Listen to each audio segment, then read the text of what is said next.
Welcome. The topic we'll be discussing in this lecture is virtual memory. So it is quite similar to what we have discussed in operating system, but I thought I'll make a video on that. Okay. So basically, why we provide cache memory?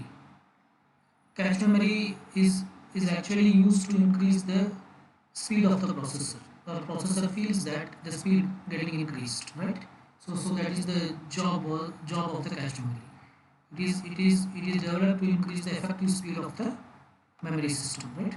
Similarly, virtual memory is the architectural solution to increase the effective size of the memory. Basically, virtual memory provides an architectural solution to increase the effective size of the memory, in the sense that with virtual memory, even you can load a program into the main memory. Even you can load such a program whose size is actually bigger than the main memory size, right? Say for example, your main memory is 4 GB only, right? But you want to load a program which is of 8 GB, which is of 8 GB, okay? Actually, it is possible with virtual memory, but if there is no concept of virtual memory, then that is not possible, right? So how it works in the sense, now you have only 4 GB of actual physical memory, that is main memory, but the processor want to load a program which is of 8 GB size. Here comes the concept of virtual memory, right? So typically the address bus of the processor may be huge. That is, it should be able to address 8 GB. That is important, right? The processor should be able to address 8 GB of memory, so that much address size should be there. But the system does not have that much main memory, it has only 4 GB. Okay. So now it is addressing an 8 GB memory, right? Now it is addressing 8 GB content, right? But this process, which is it is the system CPU is referring is 8 GB process, okay? But currently you won't load the entire 8 GB. We will be loading only the 4 GB or even less than that, which may be which is expected to be used, right? So as long as CPU is referring to the address of this 4 GB, which is currently get loaded, it's not an issue, right?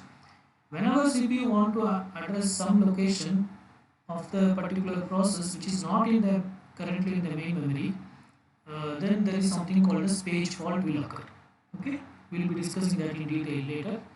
So now we have to do something called as swapping. That is, some content of the main memory should be swapped to hard disk, and whatever the content the CPU is asking, that such content should be brought in. Okay, so this is the whole philosophy of virtual memory. So with virtual memory only, we are able to execute programs or process which is larger than the size of the actual main memory, right? Say for example, if the computer uses 32-bit address, then with 32-bit address it can address up to 4 gigabytes of memory, right?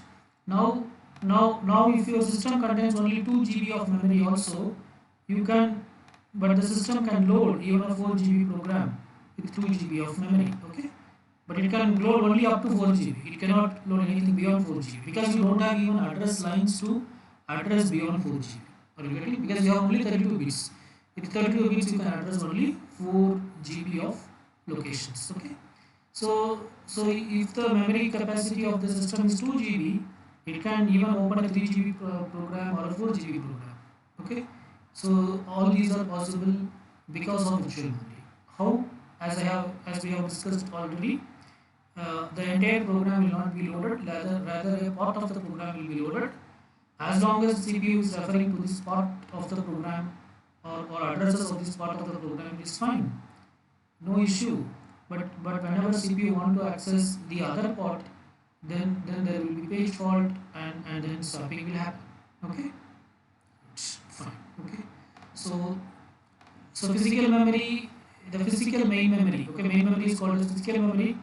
Is generally not as large as the entire possible address space. Okay, generally it may not be large as the entire possible address space. So here the address space is 32 bit. That means it can address 4 GB bytes, 4 GB memory. But generally, if you take any typical system, it won't use the entire address bus capacity will not be used by the main memory, right? Okay. So physical memory typically ranges from few hundred megabytes to 1 gigabytes. Okay, this may be a old information. So as of today's computer, it is very normal to have 4 GB memory, right? So even many of you may be having 8 GB or 12 GB memory, right? Okay. So as of today's scenario, 8 GB is very common. 8 GB is very common. Okay. So if you have an address bus, if you have an address bus which can address only up to say it can address up to 16 GB memory. Okay, it can address up to 16 GB memory, and your system contains only 8 GB memory. Okay, then also you can load a program of size 10 GB or 12 GB. Right? Okay, fine. So that is the whole concept of virtual memory. Large programs that cannot fit completely into the main memory have their parts stored on the secondary storage devices.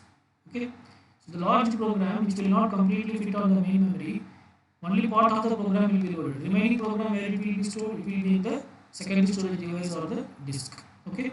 So and those programs must be transferred to the main memory whenever they are expected. Okay. Whenever CPU generates such address which is not a part of the main memory, but it is those contents are in the disk, then they have to be transferred to the main memory. Right.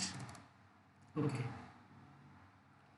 So sometimes so say CPU is requesting some content. That content is not in the main memory, so it should be brought from the hard disk. Okay, I will draw hard disk something like this. So it should be it should be brought from the hard disk to the main memory. Okay, as long as there is sufficient space in the main memory to bring this new page. Okay, it's not an issue, right? But say there is no sufficient space. The main memory is already full. Main memory is already full. Then you have to go for some replacement techniques. Okay, so this is similar to the cache replacement techniques which we have discussed, right? Okay, so all these things will be automatically taken care by the operating system. User need not do anything. Okay, the processor will generate the virtual address. So whenever you are using virtual memory, the address generated by the processor is called as virtual address or logical address. It's not the physical address. Okay, so the processor will generate the virtual address, and there is something called as memory management unit which will convert the virtual address to the physical address, and then it will check whether the physical address referred is currently in the main memory or not. If it is available in the main memory, it's fine. CPU can access it quickly. If it is not available in the main memory, then it should be brought from the disk to the main memory. Okay. Again, when it is brought from the disk to the main memory, if there is sufficient space in the main memory, the new page will accommodate there. Otherwise again swapping will happen. Okay, that is replacement will happen. One of the page from the main memory should be replaced to the disk, and the new page will be brought in. Okay, fine. Okay, so there are certain techniques that automatically move programs and data between main memory and secondary storage depending on the requirement. Okay, so these set of techniques are called as virtual memory techniques. Okay, so basically virtual memory, the concept of virtual memory is that even though your main memory does not have enough capacity, still you can load a program which is larger than the size of the main memory, right? In such cases, some data or program should be transferred between main memory and secondary storage device whenever it is required, because CPU may refer to that content which is stored in the secondary storage device also. Okay, so the set of techniques which takes care of this data transfer is called as virtual memory techniques. Okay, right. So processor will always issue a logical address. The issue a binary address. That means it's a binary number. The addresses are in binary number, and this address is called as logical or physical address. Okay, and the logical or virtual address. This address is called as logical or virtual address. The virtual addresses are translated into physical address by a combination of hardware and software. Okay. So if the virtual address refers to a part of the program that is currently in the main memory, it is accessed immediately. Okay. If it is not in the main memory, then it is first transferred to the main memory before it can be used. So this is the introduction about virtual memory. Now let us see exactly how virtual memory works with this diagram. So processor is going to generate a virtual address. Okay, right? So the virtual address goes to the MMU, memory management unit. The memory management unit identifies the equivalent physical address, and then it checks whether the particular address, whether the whatever the physical address generated, is that content is available in the cache or not. Okay. If it is available in the cache, fine, processor can get it very fastly. If it is not in the cache, then it will check whether it is in the physical memory or not, physical address that is in the main memory or not. Okay. The physical address generated will be first checked in the cache. If it is in the cache, it will be given to the processor. Otherwise, it will be referred in the main memory. If it is not in the cache, then check in the main memory. If it is available in the main memory, then transfer it to the processor. If it is not available in the main memory also, then it should be transferred from the disk. Okay. So again, while transferring from the disk, the memory management unit will check is there sufficient space in the main memory or not for transferring this particular page. If there is a sufficient space, it can be transferred immediately. Otherwise, it should go for some replacement techniques. Okay, so this is the whole concept at the top level. Fine. Okay, so here we divide the program or process into set of fixed units called pages, right?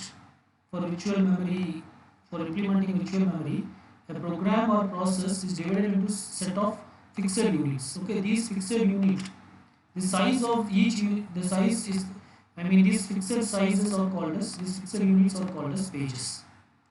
Fixed units are called as pages. Okay. So what is a page? A page is nothing but a block of words. A page is nothing but a block of words which occupies some continuous location in the main memory. Okay. So page is the basic unit of information that is transferred between secondary storage and the main memory. Okay. So here we say everything in terms of page. Okay, right? Like how in cache we have discussed everything in terms of block. We say block. Okay. Cache memory and main memory, right? But for virtual memory, the program or the program is divided into pages, right? And in the main memory also everything will be loaded as pages. Okay. So the basic unit of data transfer is in terms of pages between main memory and secondary storage device. Okay. The typical size of a page is this much, 2 kilobytes to 6 kilobytes. Okay. What is one page? Page is a collection of block of words, and the size of a page is from 2 kilobytes to 16 kilobytes. Not 16 kilobytes. Okay. So there is a small tip here given. Pages should not be too small, and also it should not be too large. Okay. Why it should not be too small? It should not be too small because you are going to move page from, when a page is not in the main memory. When the page is not in the main memory, then we are going to move the page from hard disk to the main memory. Okay.